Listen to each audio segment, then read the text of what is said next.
God wants out of me next. But the fact is, I've never known what God wants out of me next. And everything I've known has usually been in hindsight. And I think part of the beauty of God's graciousness is He says, you start walking, I'll tell you when you've taken a wrong turn.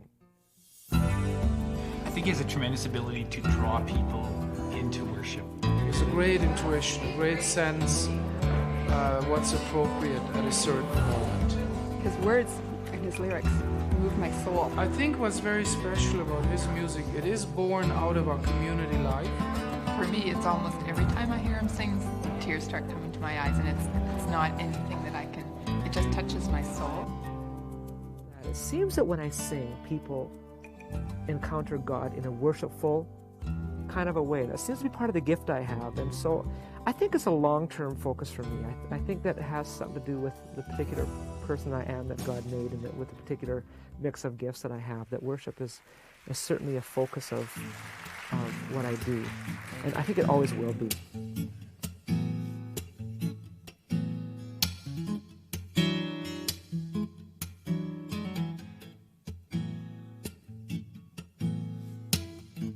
I patiently waited for you, desolate waiting for you, and you heard my cry, oh Lord.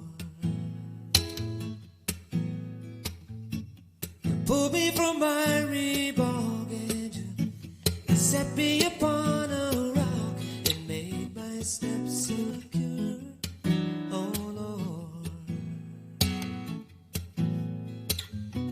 You put a new song in my heart, a new song of praise to my God. Do not thou, O Lord, withhold your steadfast love and mercy from me, mercy from me. Do not thou, O Lord, withhold your steadfast love and mercy from me, mercy from me.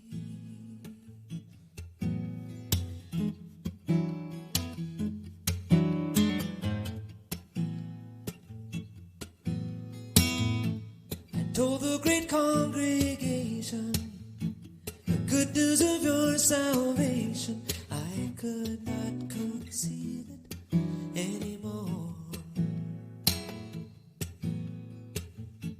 And blessed are those who seek you, and trusting your love they seek you, always saying great is the Lord. You put a new song in their hearts, a new song of praise to their God.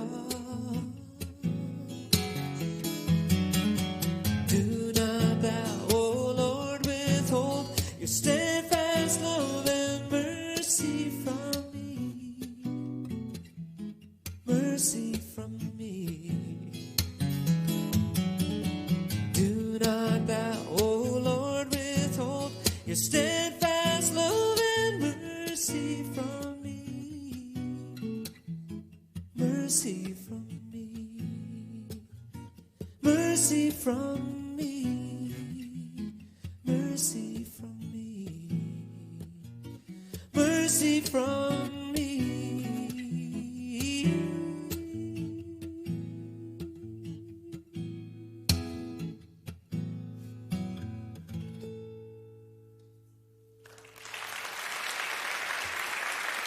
Thank you.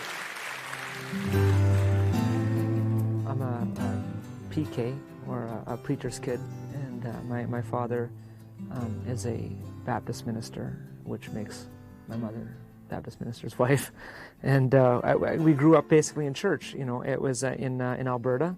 I was born in Alberta, and my mother is a magnificent piano player and a bit of a songwriter. And so that was sort of the culture I grew up in. And so obviously two things that were very major part of my upbringing is church and music. My mother's got a real passion for music, and one of my major memories of childhood is being put to bed, and then after the kids were done, my mother would hit the piano, and lying in my bed and hearing her play, and she would play for hours and hours. My initial guitar playing, I remember my mother bought an electric guitar at a pawn shop, and I think, boy, I must have been 6, 7, 8, somewhere in there. I don't remember exactly what it was, but I wasn't supposed to play that guitar, right? Because, you know, I might break it or something. But I'd always watch my mother when she was practicing. I'd watch where she put her fingers, and then next time she went out to the garden to dig weeds, I'd get this guitar down, you know, and I'd be working this thing out. And I don't know if I eventually got caught or what, but eventually Mom and Dad realized that I was already playing, and it was time to get me my own guitar. And so my dad told me that if I found some way to raise some money, he would match me sort of dollar for dollar. And so we went through a couple catalogs, and we found this Hofner guitar that I thought looked pretty good from the catalog. And I went and sold Christmas cards to make enough money, and then Dad sort of matched, and I remember getting this guitar. That was my first guitar. And my father was eventually left church work proper to take up his position as a prison chaplain, which he has done since, and he became the first chaplain at Drumheller Federal Penitentiary. A lot of my early experience in playing with people and being in a band kind of thing, although it wasn't really a band, and just learning, was just sitting next to these inmates in Drumheller Federal Penitentiary and just kind of picking up what I could, and they were real good to me.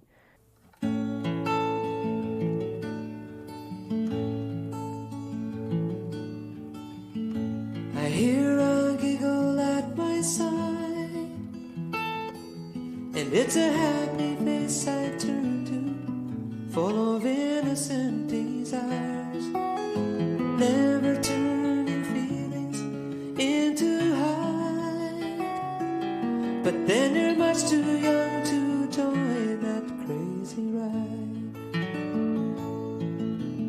Jenny, you know the hurt can be so cruel, but your life's beginning and it's gonna be so full.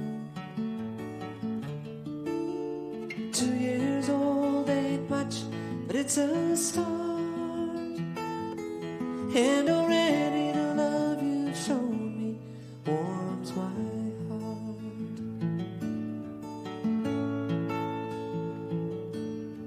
I won't pretend to know what lies ahead, and I won't try to say that I can show you the way, but I can lend a helping hand. You know I hate to see you when you cry. If I can help it, old friend, you know I'm gonna try.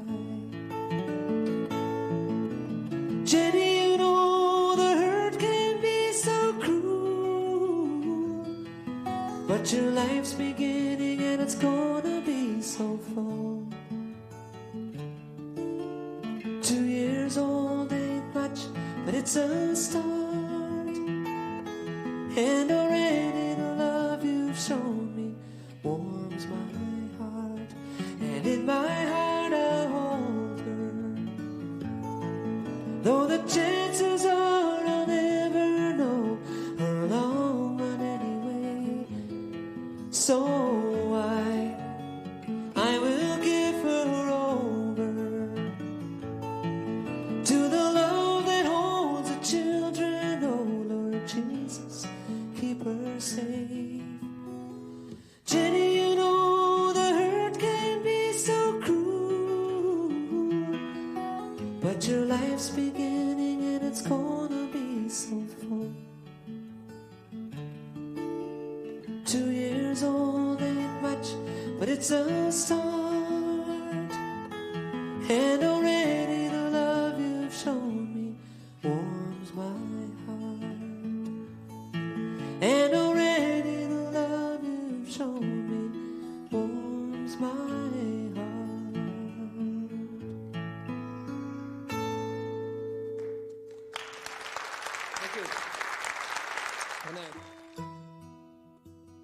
I have two sisters. One is a year older than me. Her name is Faith. There's a song on one of my albums called Faith's Songs, which is written about her. And her and I, she was typically, we were about a year apart, and so we fought like cat and dog, and you know, it was that kind of a sort of typical sibling relationship. My younger sisters, I think her name is Dorothy, and she's about 5 years younger, and she was just the baby, you know. Everybody loved Dorothy, you know, Dodie as we called her then. We had a good home, you know. It wasn't. I mean, I remember, you know, things not always being wonderful and stuff, but it's never occurred to me that I wasn't loved, or that I wouldn't be cared for, or that I wasn't safe, or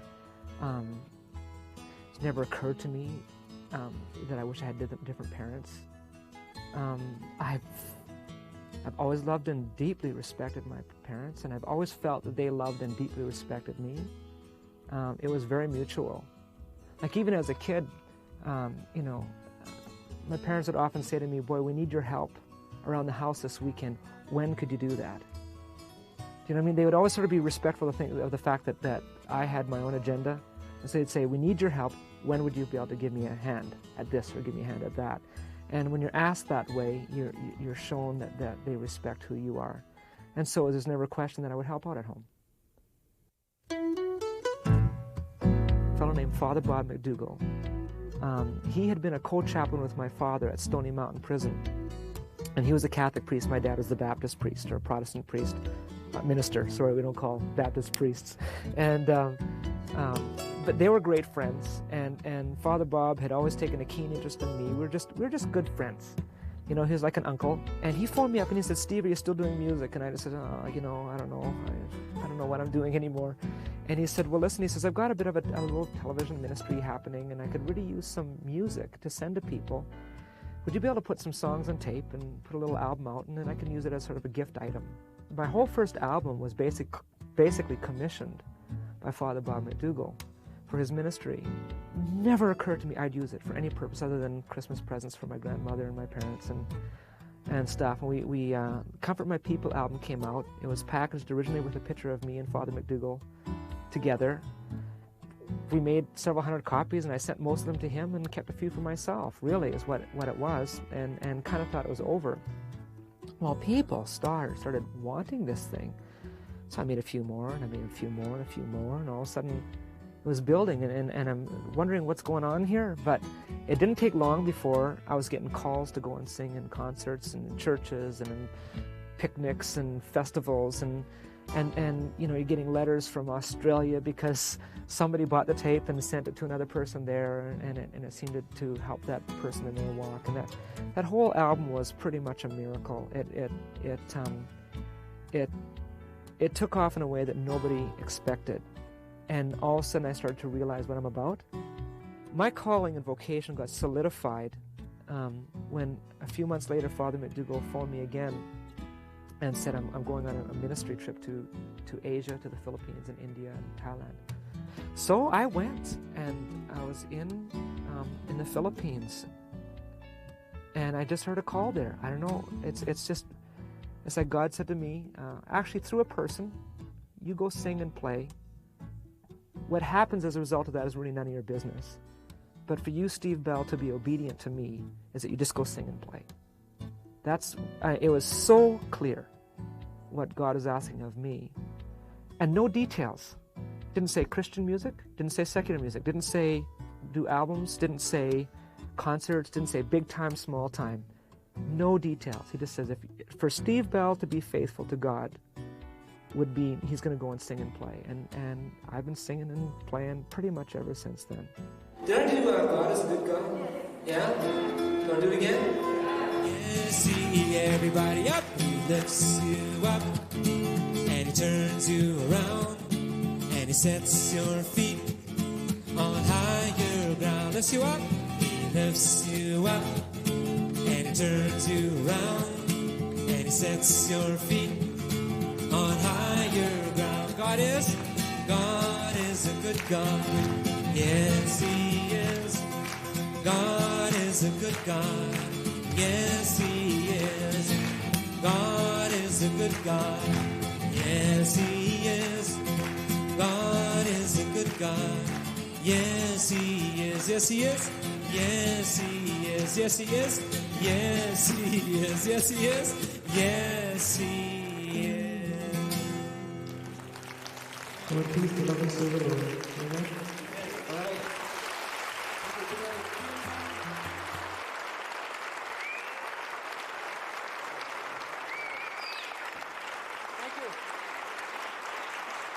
I remember for very many months, every time my father would phone me up and ask me how things were going, I'd lie to him. I'd tell him that things were going fine at the store that I had worked at, but I now quit because I was playing in the pubs. And I thought, well, I should tell him, but I'd chicken out. And I remember one day he phoned me up out of the blue and said, Stephen, tomorrow night there's a Baptist Ministers Convention in Winnipeg. I'm flying in. Let's get together. And I was playing that night at this hotel, and so I told him, it was inventory time at the store, and I would be working late. And he said, well, that's all right. Why don't you come when you're finished? And I said, Dad, it's going to be, way too late. I'll see you the next day. Knocked on the door, and my dad came out and gave me this great big hug, which I didn't want because I reeked like smoke, and Baptists don't reek like smoke, as you know. And not unless they've been witnessing somewhere, I sat down on the edge of the bed and I started to talk to my dad and said, I don't work at the music store anymore. I got to tell you something. I'm really in a band now. And he says, well, what kind of band would that be? And I said, well, it's a pub band. We ended up talking late into the night and having a great conversation. And Dad seemed quite interested in what I did. And I remember at the end of the night, he said, I'm a little concerned about this life choice of yours. It's not the first one I'd make for you, but, you're grown up. If I could pray for you and if I could offer you some advice, I'd like to do that. And so then he spent some time with me, and after a while, it was time to go. It was about 4 or 5 in the morning, and I drove across town feeling like $1 million. It was over. My dad knew, and it was okay. And then that night, I went to the hotel I was playing at, and I remember about 9 o'clock, I got there a bit early, and I set up my stuff at the front, and I had a few minutes left, and so I thought, I'll get a drink before the night starts. And I turned around, and there sitting at the front table was my dad. And so I was a little surprised, and I said, what are you doing here, And he said, well, I was able to postpone my flight. I wanted to see you play.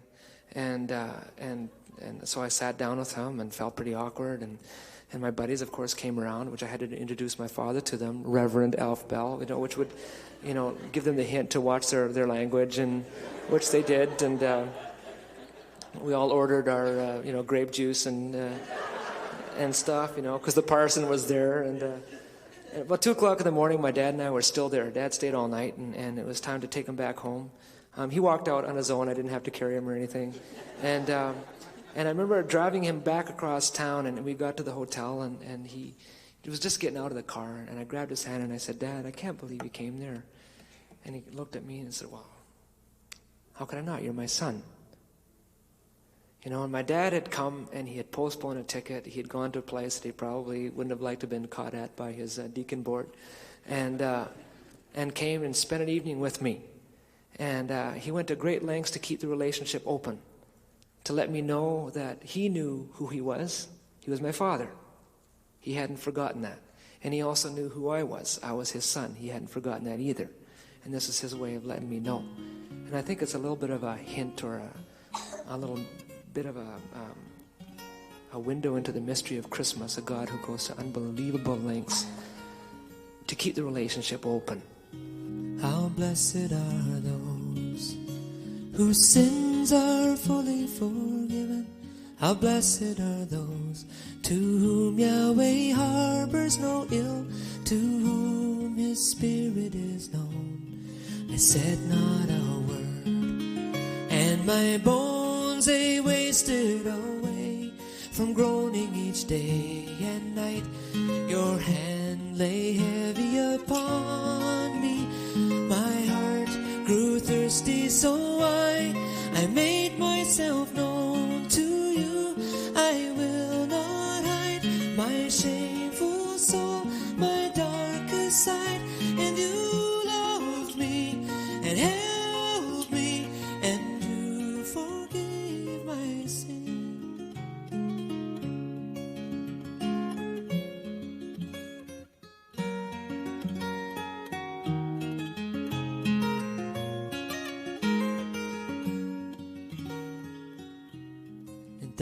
is why each one of your faithful ones prays to you.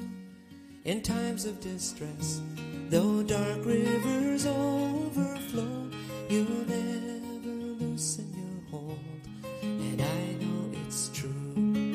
You are a refuge always for me.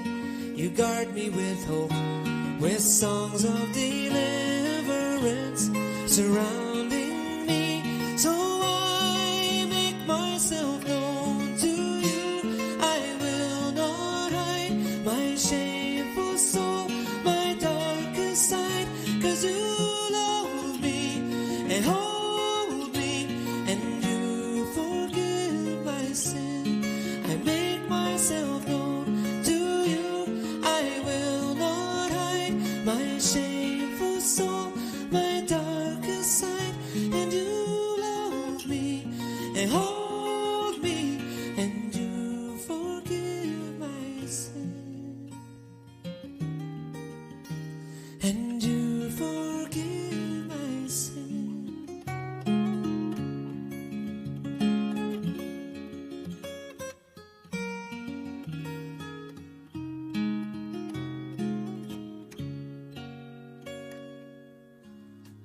Well, you know, when Steve was just out of high school, is when I first saw him, and I was dating another guy for quite a few years, and he joined that band. So Steve became part of our big chill gang of friends, and so we had a great gang of friends that hung out together. And Steve had other girlfriends that we used to watch,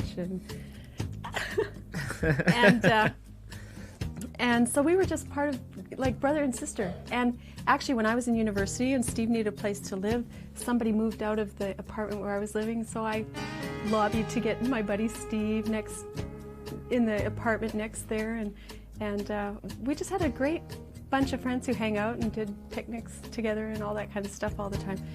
And then somehow my relationship broke up and Steve's relationship broke up, and we were both lamenting all this one day and realized, wait a minute, you're a boy, I'm a girl. We had never actually liked each other, but like we were just good friends for years. And then all of a sudden, we were looking at each other going, Whoa. you and me? Yeah. You know, so that was kind of neat. Oh yeah. Well, our honeymoon was, well, from my point of view, it was a bit of a disaster. It was supposed to be the great escape and quiet camping thing, you know? Yeah, just waiting for a couple weeks till we could get into our apartment. And so I told Nancy, this wonderful place, she's just going to love it, and we're going to go out there, and you have to canoe out to the island, and you just really don't see anybody for days. And it was supposed to have been just one of those spectacular getaway things, and of course it was cold and it rained. And then one day we're hanging out all of our stuff in the morning, and we're looking at the sky, and it looks like it might clear up. Steve's chopping away on wood or something, and it starts to drizzle, and we looked at each other and said, let's get out of here. We just packed everything real fast, and we're throwing it into the canoe to canoe back. And we're canoeing and looking at the shoreline, and the wind is really strong, and the storm's coming. We're heading into the wind.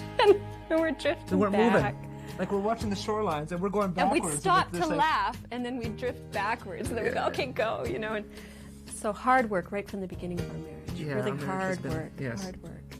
And then, but it's good. It's good work.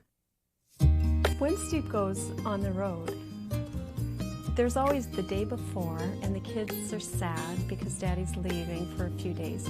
He goes away for a couple weekends a month, but they're sometimes 5-day weekends. But we still call them weekends because that feels better. But you know, then the night before you want to be home. And so there's a little bit of sadness for the kids. I think they're getting more used to it now, actually, as they get older. They know that he's coming back, and it goes by pretty quickly. And I'm a pretty independent person, so, you know, I can run everything and all that, but you don't want to feel like you're super mom or some sort of stoic doing everything either. I rely a lot on our community. Like, our church is a pretty tight-knit community, and especially when the kids were a lot younger, I needed people for daycare. We didn't have family around. So that was important, to be part of the community. Now they're all in school, and the schedules are different, so it's not so bad. But the re-entry is always a thing too. When Steve's gone, I'm used to running everything, and I discipline, and I make all the decisions about everything. And then Steve comes home, and I've told the kids to do something, and then Steve's telling them to do things, and I look at him like, why are you repeating what I'm saying? Like, I'm running things, you know? So it's hard to allow him back in, because we have to run things on our own. So that's a thing, you know? That has been the hardest thing to work out. It isn't being home for a long time or being gone for a long time. It's the transitions that have been probably the most difficult thing to work out. Because often, you know, the kids in the family need me to really be paying attention a few days before. But usually, like, my mind, I've got concerts and you know, so in a sense, a couple days before I leave town, I'm gone in some ways often. I come home tired, and boy, they don't need me tired, you know. And that affects our relationship too, because obviously I get really tired of doing absolutely everything too when Steve's gone. So when Steve walks in the door, sometimes I'm going to want to go out with my friends or something, like, I'm tired and I'm out of here. And we're getting better at that. Now that we've done that quite a few times, we know that we need to try to not do that, you know, try to not be tired. And Steve has a great personality for having people walk up to him and say hi, and he can be in the middle of something with his kids or with me or having a private time, and a stranger comes up and says, hi, you know, I saw you on TV, and Steve says hi, you know, and it's nice to meet you and all this. It is a difficulty, because the last thing you want to do is be rude to people, because that's their only contact with you. I mean, I hate to be crass, but that's sales. But that's all right. That's part of the work. If you want to be alone as a family, though, you gotta have your own place where you can retreat to. So if you want to do something special together, you don't go out in public. Yeah. Okay, we were a folk trio, like I said before, and, you know, acoustic guitars, and one guy played the flute, and we all had very high voices, high, tight harmonies, sort of beautiful, sensitive men.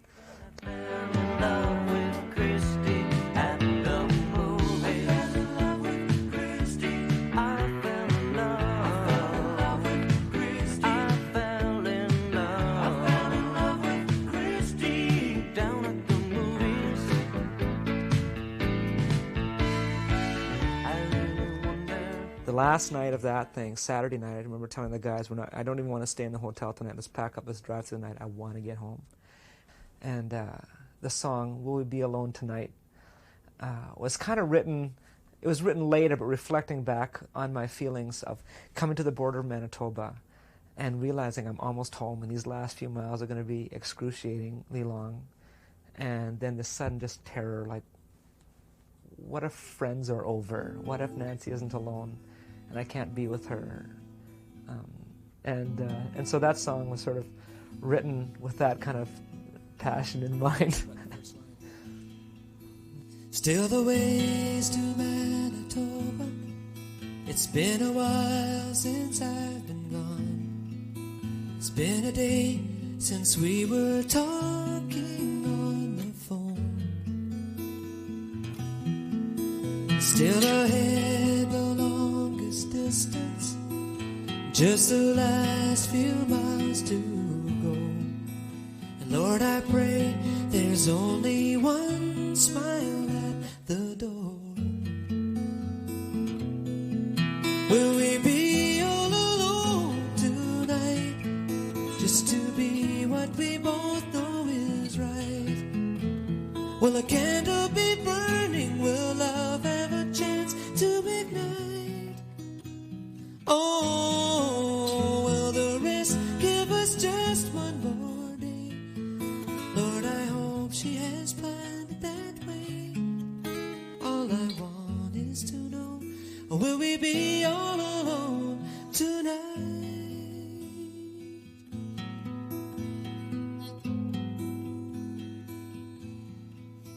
And if my friends are all there with her, oh, the night will never end.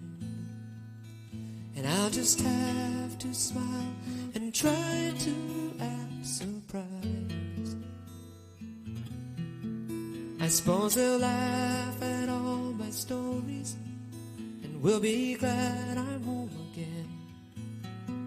But I'll I'll just die each time I look into her eyes. Will we be all alone tonight, just to be what we both know is right? Will a candle be burning? Will love have a chance to ignite? Oh, will the rest give us just one more day? Lord, I hope she has planned it that way. All I want is to know, will we be all alone tonight? And oh, how I miss her. I can't wait for that moment at the door, just like I rehearsed it over and over. Oh, will the rest give us just one more day? Lord, I hope she has planned it that way. All I want is to know, will we be all alone tonight? All I want is to know, will we be all alone tonight? Tonight.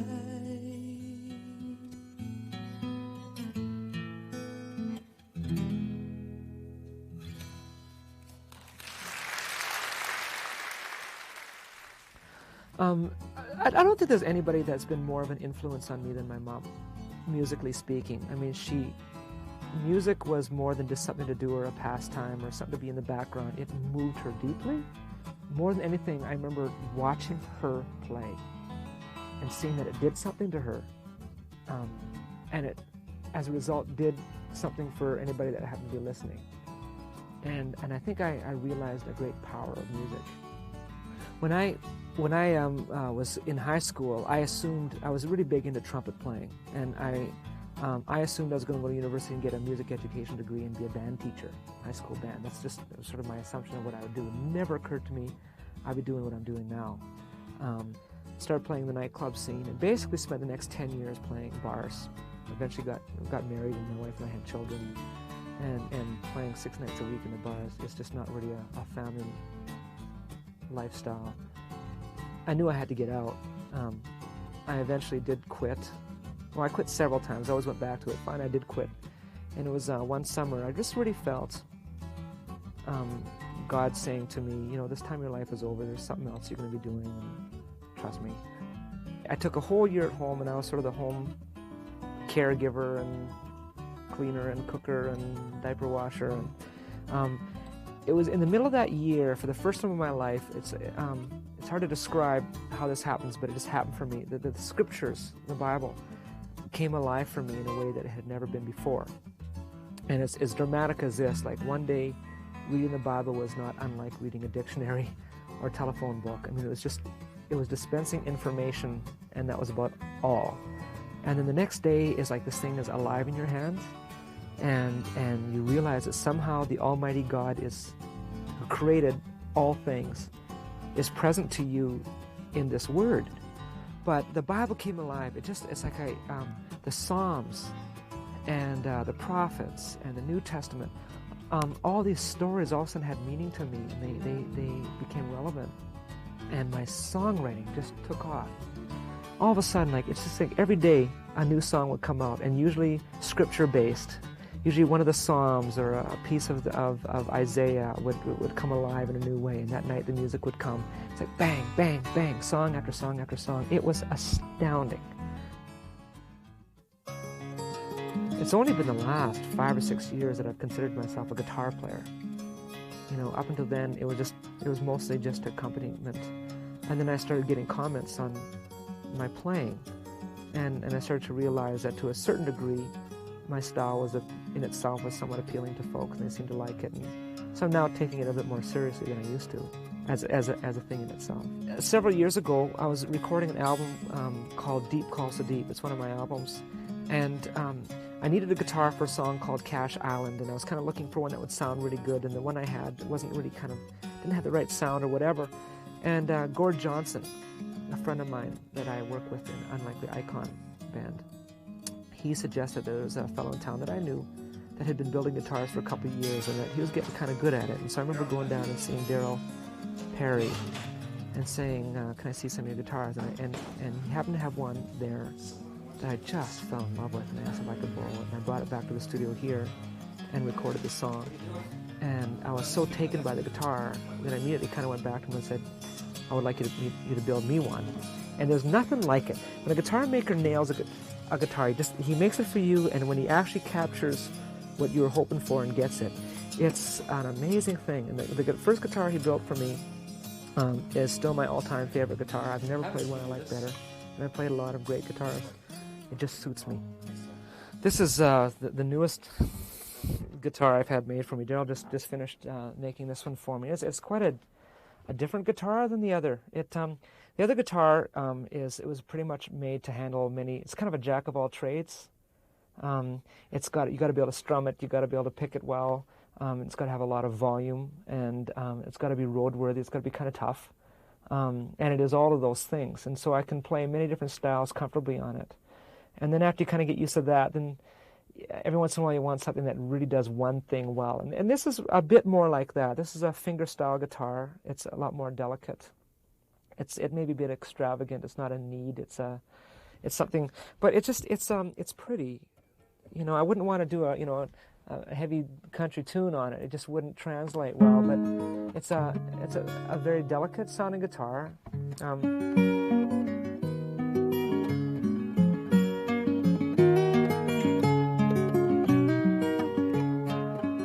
It's beautiful. It sings, and it's a great guitar to play in my kitchen where there's a bit of reverb and kind of hug it. And as Gord Johnson always tells me, you hug your guitar, these little ones, and you feel very intimate. Where the other one, I got this one here is just it's just got a lot of guts to it. The bottom end on it is very, very strong. And there's just a real strong presence to the guitar. And so when you're performing and you don't have a band, you just need a lot of tone coming out of one instrument to try to cover up the fact that you're the only one up there. And this is what this guitar is just great for. This is my favorite, and it probably will always be my favorite guitar.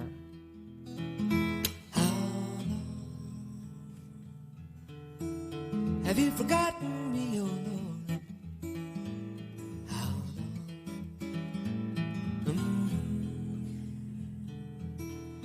Will you hide your face from me?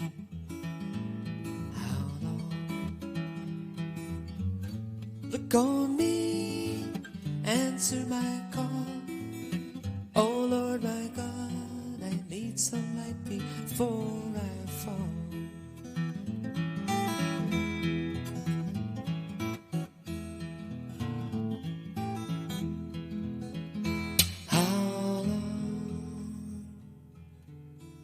Will I wrestle with my thoughts?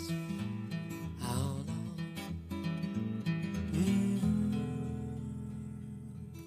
Must I have sorrow in my heart? How long? Look on me, answer my call.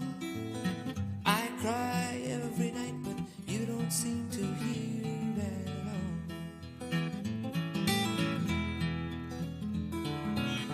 Yet I'll trust in His love.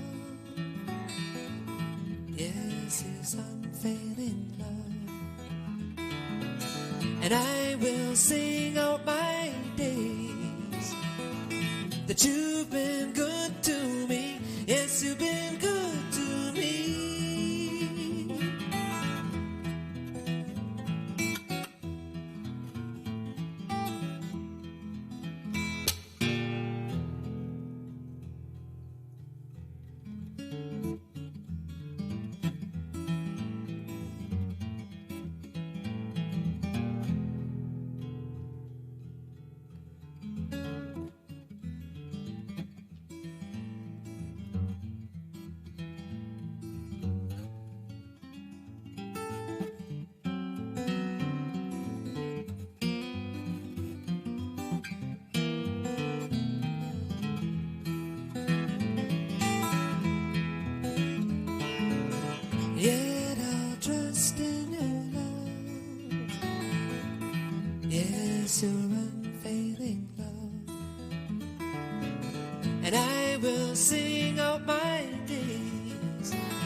Have you forgotten me, oh Lord? How long?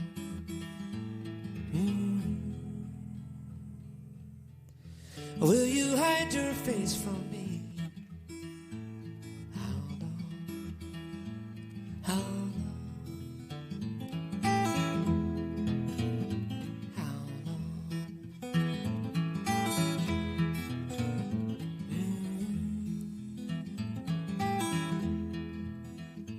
How long?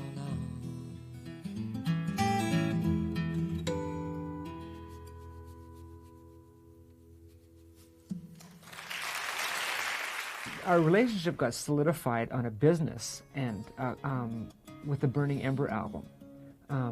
I basically was ready to do another album, but had no money. You know, I had the songs. You know, Had the talent. I had the voice. Had the voice, but no dough. And I remember coming to Dave and just saying, you know, I'm ready to do something. And Dave says, well, why don't we just become partners in the album? I'll put up the studio, I'll put up all the hard costs, and you just show up and we'll do the music together. And it just went well. And then Dave started showing up when it was time to go promote the album, since he had a vested interest in the album. Well, it also then meant that it was important that I sounded good live, and so he started coming out and doing sound live for me and bringing studio mics. And after a while, it just seemed to make sense that we just become partners on the Steve Bell music adventure. Yeah. Dave sort of is really good at what he does. Like, you know, Dave understands sound. I tend to have an ear for arrangement. And we kind of respect each other's things. I mean, he lets me do some things. I mean, I get to, you know, this red button is mine, you know, and, you know, every once in a while I get to touch the yellow ones, but I don't really know what they do. And so it kind of works out. He knows his end and I know my end. But primarily, I'll be in charge of the technical. Steve's in charge of the musical end, and we kind of work at it. And we have a great relationship, you know, like the only time Steve does technicals, I'll go to the washroom and he'll come and change all the knobs, and I come back from the washroom and change them all back again, and we'll continue on, you know. The recording end of our relationship is quite smooth. The managing end is often awkward. It's not, you know, testy, but it is often awkward because I'm kind of used to doing it, but I never did do it well. And although at the same time it's hard to sometimes let that go. You kind of dream as a young musician about someday having your own recording studio and access to it any time, and experts to help you work and all that kind of stuff.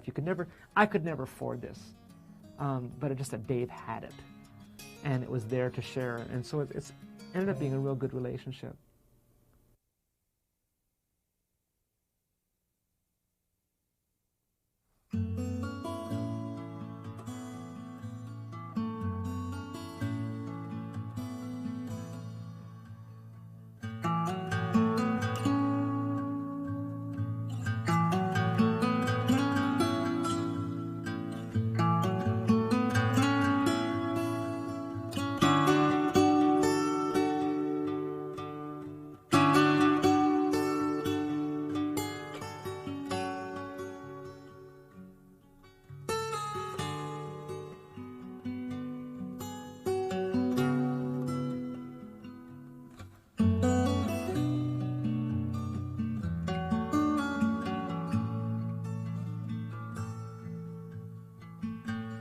Not so long ago you called me and told me of a newborn baby and how his name was just like mine, and all was well and going fine. How I wanted to be with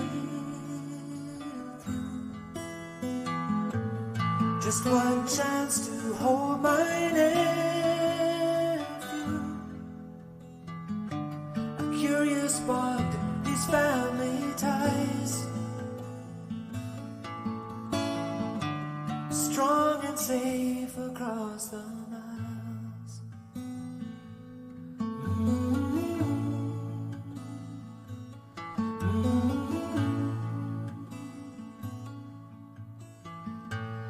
Yesterday you phoned me crying, said the little boy was dying.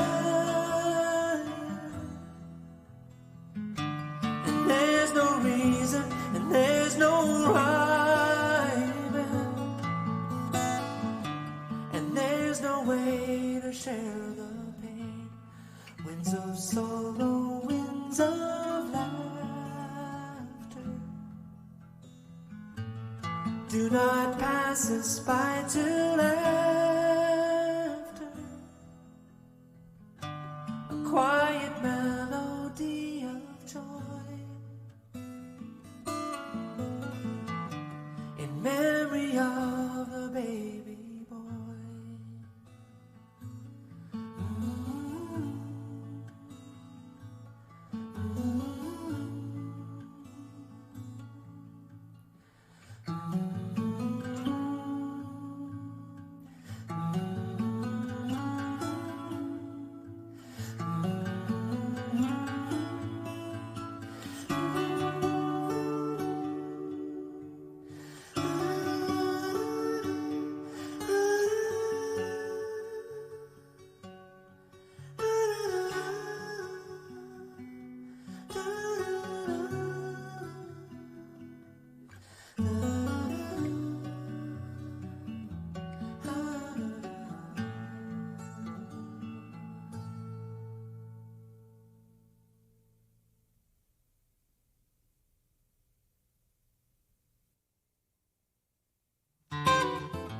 Yeah, we're sort of fans for a long time and held you in awe.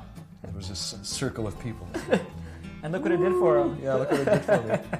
And a mutual friend of ours said, you should call Steve and talk to him about what you're doing because you might have something to offer each other.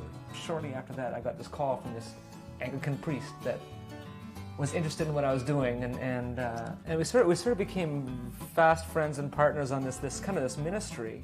Jamie in those years also just fed me books and poetry and long conversations, and it sort of exposed me to other traditions in the church, which got me a lot more connected to the liturgical church. And a lot of my songs, since my connection with Jamie, have reflected that. I've seen significant stuff at a couple of levels. One at a church level, where this, son of the Baptist pastor, kind of steeped in that evangelical Protestant world, coming out and exploring through different traditions, has found himself in a place where he can go into a Mennonite church in Steinbach and to 700 people there talk about why there is actually spirituality attached to something like making the sign of the cross.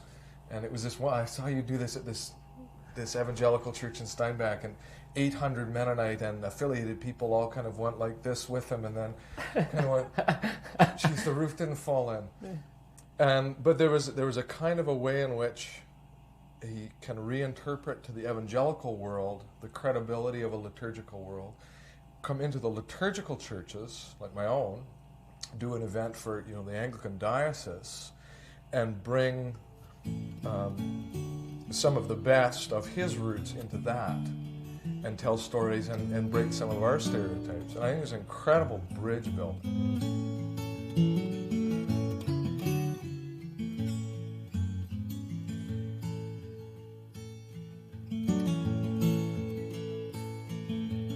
Dark are the branches reaching for light. High is the path of the hawk in its flight, turning and gliding and greeting the night. Why do we hunger for beauty so right? Why do we hunger for beauty?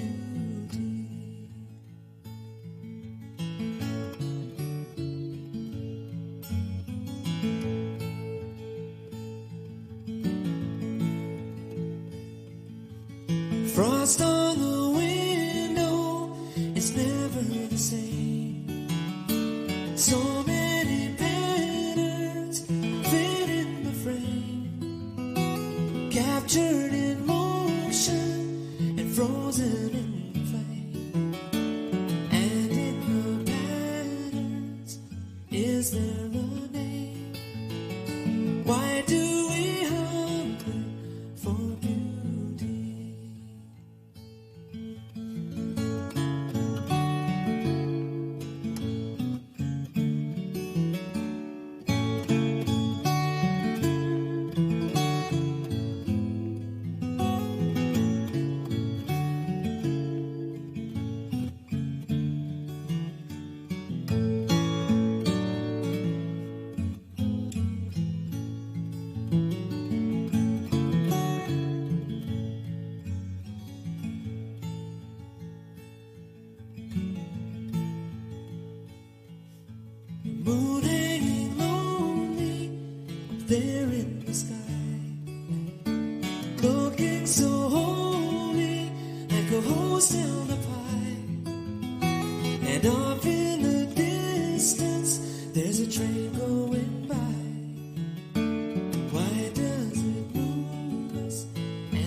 Why do we hunger for beauty? Why do we hunger for beauty?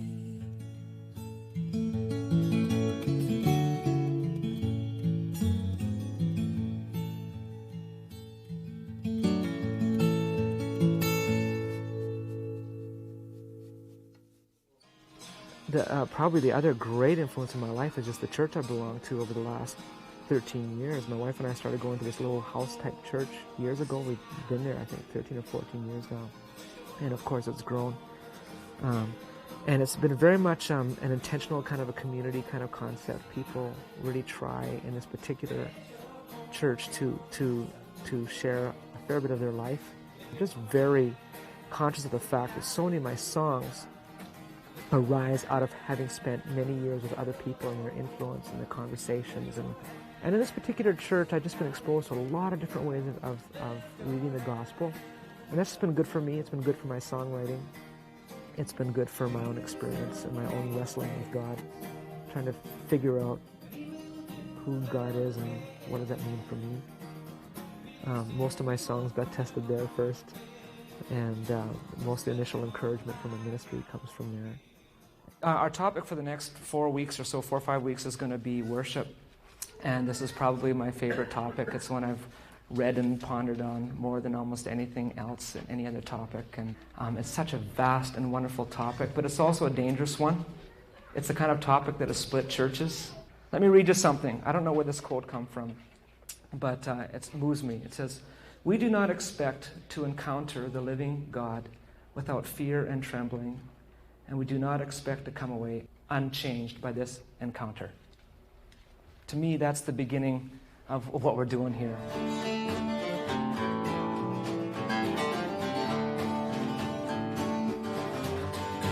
Two guys over the years that have been really important to me also are two guys that are in the worship group at my church, and Gord Johnson, Larry Campbell. Larry, I played for years in the nightclubs with, and he's just a great old friend. And every once in a while you meet people that you know you're going to be friends 60 years from now. If I'm alive 60 years from now, Larry will still be my friend. It's such a kind of relationship. Whether we get together much or not doesn't seem to really matter.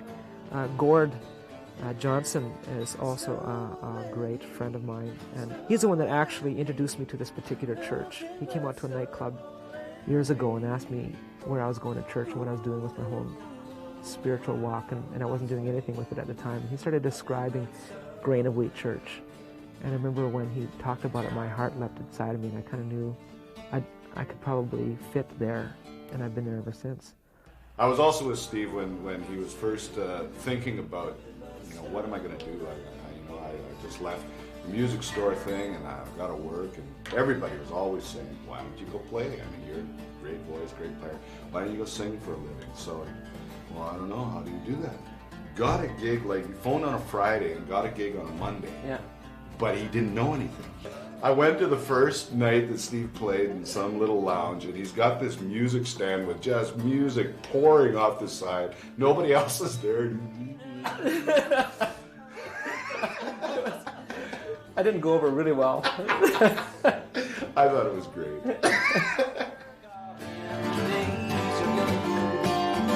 All else is stumbling, stumbling, stumbling, nothing but stumbling. Oh, remember God and days of you. All else is stumbling, stumbling, stumbling, nothing but. A couple years ago, some people came to me and said, boy, it'd be really great if you put out an album of just worship songs. And I didn't really have enough to put an album together, but I talked to Gord. He had several, but not enough to put an album together, and Larry had a few tunes that we could draw from. And so we decided, well, why don't we form a group, called ourselves the Unlikely Icon, and we put out an album and a songbook. And it's not really a career band at all. It's mostly a resource kind of a thing, but it sure is fun playing together. We're kind of kindred spirits, and it's a bit of a boys' night out, or good old boys type of feel. We can sort of justify taking time to ourselves because it's kingdom work, you know.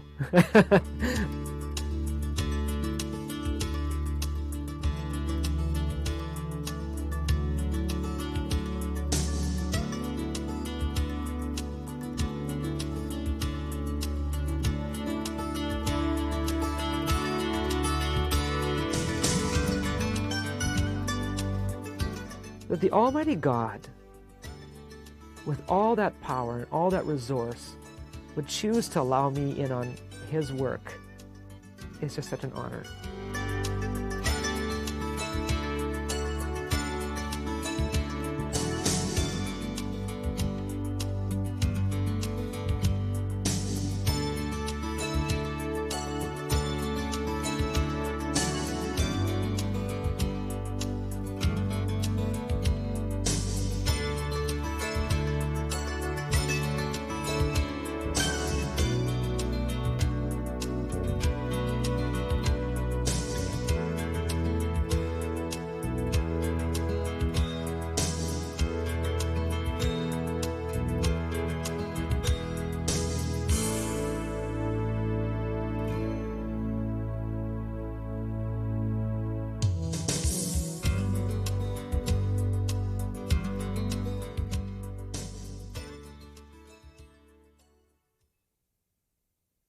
I just like to tell all the children to eat their vegetables and listen to their parents because they know better.